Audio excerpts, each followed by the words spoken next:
Olá, alunos, boa tarde, bom dia. Não sei que hora que vocês vão estar assistindo essa aula. Esta é uma aula de arte para a segunda série do ensino médio e é já uma das nossas primeiras aulas, do nosso menu de conteúdos integrados, tá bom? Essa é a primeira aula para a segunda série do ensino médio e nós teremos hoje, o tema de nossa aula, mediação cultural em espaços expositivos.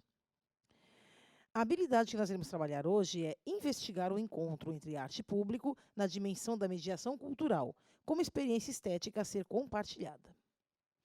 Com objetos de conhecimento, conteúdos, processos de criação, nós iremos trabalhar hoje, então, com a questão dos espaços expositivos, os modos de expor, salões, bienais, feiras de arte, o festival e o salão como modos de mostrar a produção artística.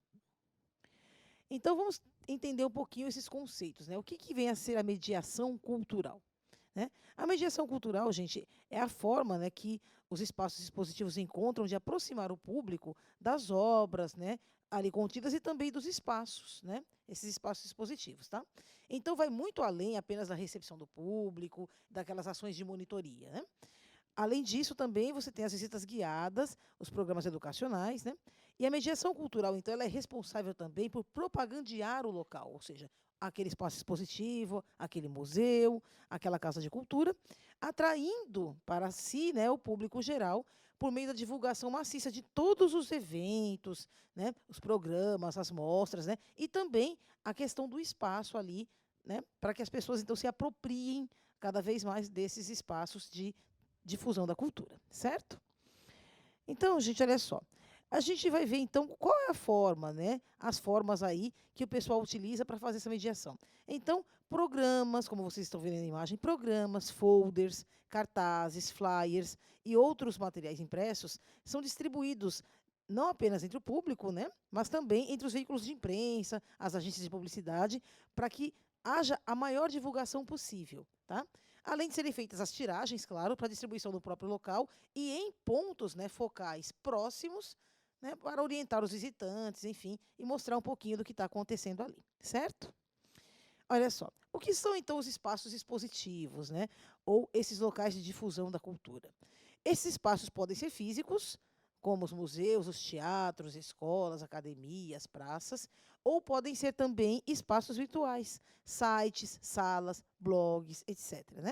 Então, nós temos dois tipos aí de espaços. Os físicos, eles se dividem em duas categorias bem distintas. Tá? Nós temos, então, os espaços convencionais, que são reconhecidos como apropriados aí à prática, justamente de determinadas expressões artísticas. Justamente essa questão dos teatros, museus, salões, e também os espaços expositivos não convencionais, que são espaços alternativos, originalmente utilizados para outras finalidades que não para fazer mostras artísticas ou culturais, tá?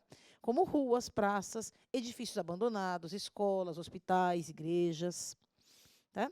Então, aqui a gente tem duas imagens, e dois modelos aqui. No caso aqui, esse é o espaço expositivo convencional, tá? Nós estamos aí mostrando imagens da Pinacoteca do Estado de São Paulo. Tá? E, então, a gente sabe que esses são espaços convencionais de mostra artística, tá? Especialmente aí de artes visuais. Tá? Então, agora vamos sugerir uma primeira atividade para você, professor, para vocês, alunos que estão aí. Então, o professor de vocês organizará uma roda de conversa com vocês, para aprofundar o que a gente abordou até agora. Essa questão de como é que funciona, essa questão de levar as pessoas para dentro dos museus, para que as pessoas participem, vejam as exposições, ou assistam às mostras de teatro, de dança. Então, nessa primeira roda de conversa, vocês irão participar discutindo, individualmente, em grupos, refletindo, tirando dúvidas sobre esses temas que a gente abordou até agora. Tá? Então, lembre-se, gente, sempre quando a gente faz uma roda de conversa, ou um pequeno brainstorm, onde cada um dá a sua sugestão, fala um pouquinho sobre o que entendeu, é sempre importante que a gente eleja um colega, para que ele realize, então, o registro dessas discussões. Tá? Ou até mesmo você, de maneira individual, você pode anotar aí no seu caderno, no seu bloquinho de notas, os pontos que você julgar mais importantes, porque mais para frente a gente vai ter que retomar alguns pontos aí que surgirem durante essa conversa. Tá? Então, por isso é muito importante, toda vez que a gente faz essas atividades, essas sugestões, que vocês, então, deem uma notadinha em tudo aquilo que vocês estão vendo, tá certo? Então, gente, olha só, uma coisa que é bem importante, tá, para vocês é como vamos pensar então. Eu gostaria que vocês começassem a pensar para essa primeira roda de conversa sobre a questão de quais espaços expositivos vocês conhecem. Vocês já foram em algum espaço expositivo na sua cidade? Existem museus aí perto da sua casa, existem casas de cultura, né? Ou até mesmo o espaço da igreja, da ONG, né, mais próximo de casa. E que tipo, né, de participação você teve? Você chegou a participar ativamente, apenas como espectador, né? Comece a lembrar de tudo isso, né? Então, vocês chegaram a ver alguma mostra de arte visual? Foi uma mostra de dança? Foi de teatro, né? Tenta lembrar o que aconteceu, o que você fez nesta nessa sua intervenção, né, nesse seu primeiro contato aí com o mundo da arte, com o mundo do espaço expositivo. E como é que foi essa visita? Ela foi guiada? Houve lá um pessoal do educativo deste museu ou desse espaço que você visitou, que fez com vocês toda uma mediação, ele chegou a andar com vocês pelo espaço, mostrou o espaço para vocês, chegou a parar perto de algumas obras, consideradas mais relevantes, falou com vocês sobre essas obras. Como é que foi essa mediação? Né? Ou foi apenas aquela simples recepção, bem-vindos, né? E vocês, então, tiveram liberdade para andar, né, sem mediação nenhuma, após esse primeiro contato, pelos salões e ver o que vocês quiseram e anotar, enfim. Tá? Então, é muito importante, porque nós temos esses dois tipos de mediação. Tem aquele mediador, que é uma espécie de hostess, né, que ele fica apenas na recepção das pessoas, e lá dentro, então, elas se dirigem para os pontos de maior interesse, e tem também aquela visita guiada ou a visita monitorada, que geralmente esses espaços expositivos eles têm núcleos educacionais dentro, onde alguns profissionais, geralmente professores de arte, né, alguns às vezes até estagiários, eles estão ali justamente para ajudar, auxiliar você a encontrar os seus pontos de maior interesse dentro daquela exposição. Tá? Então, eles vão fazer toda uma visita mediada com vocês, monitorada. Ele vai levar para os principais pontos de interesse, ele vai mostrar, vai falar um pouquinho sobre algumas obras, vai falar um pouquinho sobre qual ou quais artistas, né, estão ali expondo suas obras. Essas obras são atuais, são obras antigas, fazem parte do acervo daquele museu, elas foram emprestadas de um outro museu, de um outro espaço. Enfim, tudo isso, né, geralmente, o pessoal desses educacionais que fazem essa mediação, eles dão essas informações para vocês. Informações essas que vocês acabam também aprofundando mais quando vocês pegam aqueles folders, né, ou aqueles flyers que ficam logo nas entradas desses espaços, né, mostrando um pouquinho da programação e comentando um pouquinho ali de cada ação educativa que vai acontecer ali dentro. Tá? Então, é importante. E quando você fala assim, professora, mas eu não tenho tempo assim, né? O único espaço expositivo que eu tenho, que eu conheço na minha cidade, fica um pouco longe da minha casa. Fica ruim eu ficar indo lá só para pegar o folder, né, para ter as informações, para depois marcar um dia para visitar. Gente, todos esses espaços, geralmente, eles possuem um site. Então, antes de você ir ao museu, já dá uma olhadinha lá no site, entra no site deles, né, na internet, dá uma olhadinha. Qual é ali a exposição ou a ação que está acontecendo que lhe chamou mais atenção, mais interesse. E aí você vai pessoalmente, depois marca um dia, se inscreve. Agora, com essa questão da pandemia, né, todos esses espaços que estão já começando a reabrir aos poucos, ainda há essa limitação, né, até por causa da questão de aglomeração, enfim, pela saúde mesmo. Então, está tendo agora essa questão de você ter que se inscrever com antecedência, né? Então, façam isso. Observem, vejam aquilo que vocês querem e, nesse primeiro momento, gente, lembre-se, vocês vão procurar se lembrar daquelas que vocês já assistiram, já viram, sem tendo ido sozinhos, com os familiares ou até mesmo com a escola, né? Mediados pelo professor de vocês, tá bom? Então, a gente volta daqui a pouquinho e vocês têm 10 minutos aí para fazer essa pequena roda de conversa, tá? Até já. Olha só, alunos, colegas professores, voltando aqui, né? Espero que vocês tenham aí feito, né, uma atividade bem bacana, bem prazerosa, tá? E vamos continuar aqui vendo, então, mais alguns conceitinhos que a gente vai trabalhar durante esta aula. Então, vamos falar um pouquinho agora sobre as exposições ou mostras artísticas, tá? Então, essas mostras, os salões, as exposições, eles são idealizados e levados a termo por um curador. ele se responsabiliza, então, por tudo. Captar todos os recursos humanos, físicos, materiais, para que esse evento aconteça, né? Então, dessa forma, esse curador ele parte de uma ideia inicial, né, que a gente chama de um tema, né, ou de um enredo ali, né, de um assunto. Então, esse tema ele pode ser tanto genérico, né, como o amor, a natureza, a infância, enfim, ou ele pode apresentar uma temática específica, determinado autor, determinado período histórico, determinada escola artística, enfim. Então, outro importante tema que norteia as escolhas do curador é o público-alvo ao qual a exposição se destina, considerando-se questões relativas à faixa etária, interesses, né, pessoais, aí, enfim, tá? Então, gente, olha só como é complexo, né, se montar aí uma exposição ou uma mostra artística, né? Então, o curador ele tem que ficar de olho em cada pequeno pedacinho desse, né? Aquela pequena coisinha, aquele pequeno detalhe. Primeiro, se ele tem, por exemplo, vamos dar um exemplo aqui, se ele vai colocar, por exemplo, uma temática específica. Ah, eu quero fazer uma exposição apenas com obras de Kandinsky. Ele vai ter que, então, entrar em contato com outros museus, outros espaços expositivos no mundo todo, para ver quais são os museus que poderão estar emprestando essas obras.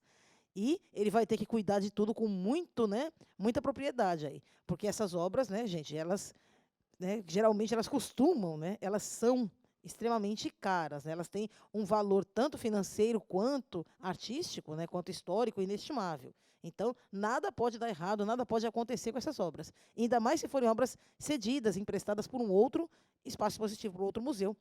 Então, toda essa questão da logística, o transporte dessas obras do seu país de origem até chegar aqui no Brasil, a questão da conservação, a preservação dessa obra aqui, né? A questão de você criar uma sala climatizada especificamente para evitar qualquer tipo de problema ou de desgaste nesse material. Então, olha o tanto de coisa que o curador tem que estar de olho. Tá? É bastante coisa, é um trabalho complexo. Claro que os curadores, para montar essas exposições grandes, né, como acontecem muitas aqui no estado de São Paulo, na Pinacoteca, eles têm toda uma equipe, né, de pessoas, de técnicos, especificamente treinados, né, com essa finalidade, para estarem aí assessorando ou ajudando ele nessa questão da montagem. Então, é todo um cuidado na hora da montagem, do desmonte dessa exposição e, finalmente, né, a conservação desses bens, né, que são bens, né, artísticos aí, até que eles sejam remetidos de volta aos seus museus de origem. E isso também, né, demanda toda uma logística, né, toda uma questão de um cuidado extremo para que nada seja danificado, certo? Da mesma forma, né, que o curador ele também ele pega emprestado obras de outros museus espalhados pelo mundo, ele também empresta. Então, aqui o nosso acervo da Pinacoteca daqui de São Paulo é um dos acervos mais ricos que a gente tem dentro do Brasil em questão de obras de arte. Então, aqui a gente tem de Rembrandts até Tarsila do Amaral, enfim, né? Guignard, né, e vários outros artistas, né? Então, sempre que tem alguma exposição individual desses artistas ou do período histórico a que eles pertencem fora do Brasil, a Pinacoteca também é contatada para estar emprestando ou cedendo, né, durante o período de exposição, aquelas obras para essas exposições fora do Brasil, certo? Olha só. Então, gente, vamos dar uma olhadinha nessa imagem, olha. A experiência estética, então, ela surge em diversas formas de interação entre o público e a obra, de forma que a fruição pode se dar por meio de processos individuais ou colaborativos. Observem aqui, ó, na primeira imagem, né, vocês estão vendo um grupo de pessoas. Aí você tem um processo colaborativo, ou seja, são pessoas que estão no mesmo grupo, numa sala afim, né, e todas elas estão aí com a presença, geralmente, aí de um mediador do próprio museu, né, do Educacionais, que está, então, falando um pouco sobre esta obra que é de interesse deste grupo que está sentado ali. E também, claro, né, pode ser individual aí a sua fruição, né, como essa moça, né, que está na outra imagem, né, sentada ali sozinha, observando as obras a uma certa distância, para que ela, né, tenha esse momento de fruição, né, calma, tranquila, e de meditar sobre a obra que ela está observando, certo? Então, as interatividades também, gente, são muito legais. Quando você chega, por exemplo, numa exposição, né, várias delas acontecem em que aparecem selinhos escrito essas obras podem ser tocadas. Né? Então, geralmente, quando você tem uma exposição onde há obras que podem ser tocadas e outras que não podem, você tem selinhos indicativos. Né? O que está com a mãozinha, né, aberta, geralmente e está escrito geralmente embaixo uma legenda, né? São obras que podem ser tocadas, manipuladas por vocês. Aquela que aparece com a mãozinha cortada, geralmente é aquela que justamente não pode ser tocada, não pode ser mexida, porque geralmente é uma obra mais delicada, enfim, né? Geralmente ela não foi feita pensando numa interatividade, tá? Observem aí, ó, essa imagem, né? São pessoas, né? É uma exposição onde nós temos aí uma trama de fios, né? E as pessoas, então, elas podem estar manipulando, mexendo esse material, né? E trocando, mudando esses fios de lugar, tá certo? Então, aí você tem a questão dessa interatividade, ou seja, o autor ele já faz uma obra, né, o artista, pensando nessa questão do público poder tocar, modificar, criando aí uma outra obra, um outro significado para aquela obra inicial que ele fez, tá? Olha só. Então, gente, os festivais e os salões são as melhores formas de mostrar a produção artística. Por quê?